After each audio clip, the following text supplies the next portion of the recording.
Hey Frontline fans, welcome back to Comic Frontline and fans. You're back with me, Mike Spider Slayer, getting ready to do that all-important comic book review so you, the fans, can make a decision on what comic books to buy. And today, guys, we're talking about IDW's Revolution, issue number 1. This is, I guess, IDW's new direction of putting all these properties together to kind of make one universe. And this is the introductory issue. Really nice cover here, as you get to see Optimus Prime, Autobots, and Joe's together. And then when you open it up, the cover kind of looks like that. So that's really nice. This book is written by John Barber and Colin Bunn, and the art is done by Fico Osso. And the colors are absolutely beautiful by Sebastian Chang. Here's an introductory page of all the characters that are in this particular book, which are really nice. And we can see some of these action scenes that are going on in this book. We get to see all kinds of characters like Action Man, and we wind up seeing Scarlet in here as well, who looks really nice. We get to see great action scenes. Here's Jazz Autobots in here. We get to see all kinds of characters. Optimus Prime and Soundwave, all really, really nice.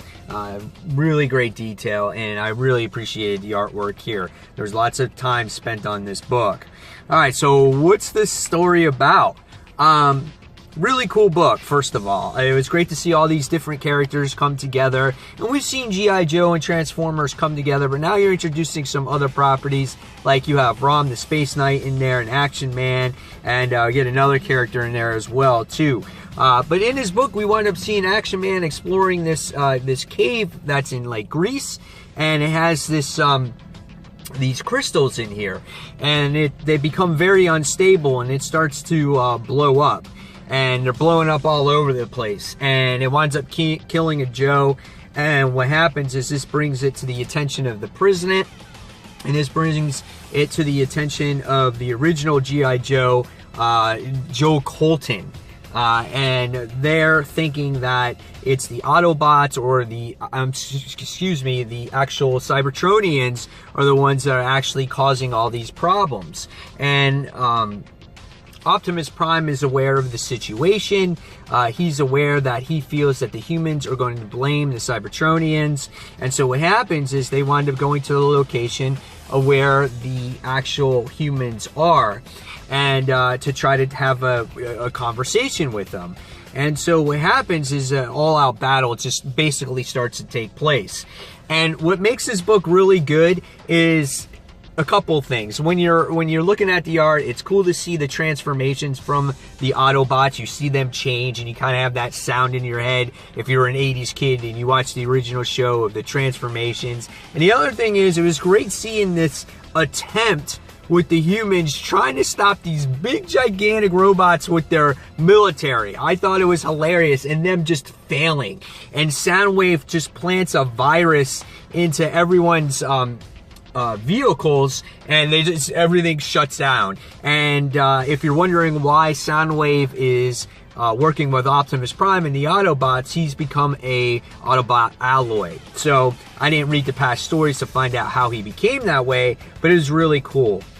So just as, you know, again, Optimus Prime is trying to talk with them, in flies Rom the Space Knight, right? And he just shows up, and you have no idea why he's there, but he starts fucking disintegrating everybody. He destroys the original Joe Colton, the original G.I. Joe, and the flesh comes flying off his bones, and he just disintegrates all these Joes, and you're just like, oh my god! And Scarlet's sitting there holding him, and he's just all disintegrated. You're like, oh my god, what's up with Ron the Space Knight? What's his deal? And then he kind of just flies away, and the Autobots retreat because now they have a new mission, and they have to find out why is Rom or who this guy is, because what's going to happen is they're going to blame they're going to think that Rom is a Cybertronian because he looks so much alike the Autobots. And we can see Scarlet now is totally pissed off, and she's like, oh, I'm going to have my revenge, you know? And she's like, you just declared war on Earth. And so that's how the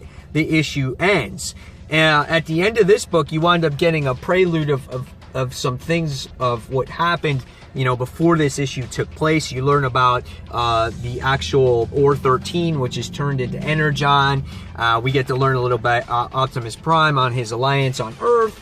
And we wind up seeing that Scarlet and Joe Colton are actually working with by the guy. His name is actually Miles Mayhem, and if you're not familiar, he is the leader of Venom from that show called Mask, where they have these masks and they have these vehicles that transform, and he has a Decepticon and as a head, as a trophy, and it says, "Oh, please let me die." And I thought that was really cool. He has the triple changer, I think it's Blitzwing, and I thought that was so awesome.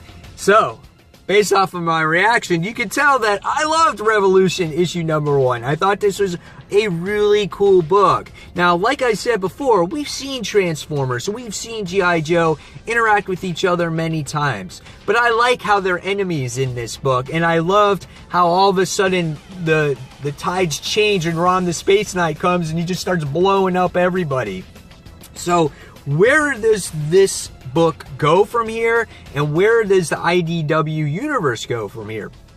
I am not sure, but if this type of writing keeps up and this quality artwork keeps up, I'm totally on board for this new universe of all these properties coming together. If you're a fan of Transformers, if you're a fan of G.I. Joe, if you're a fan of Mask, if you want to check out ROM for the first time, I say definitely go out and purchase this book. It had a nice blend of action with good dialogue in between. I love seeing the Transformers again and the Joes interact with each other. It was really good seeing the Autobots kind of flick them off like mosquitoes. So check out Revolution issue number 1, guys. Only $3.99. Get a lot of pages for the book. Top quality artwork. And guys, as always, thank you for watching Comic Frontline. And until that next comic book review, this is Mike Spider Slayer signing off. Take care, fans. Bye.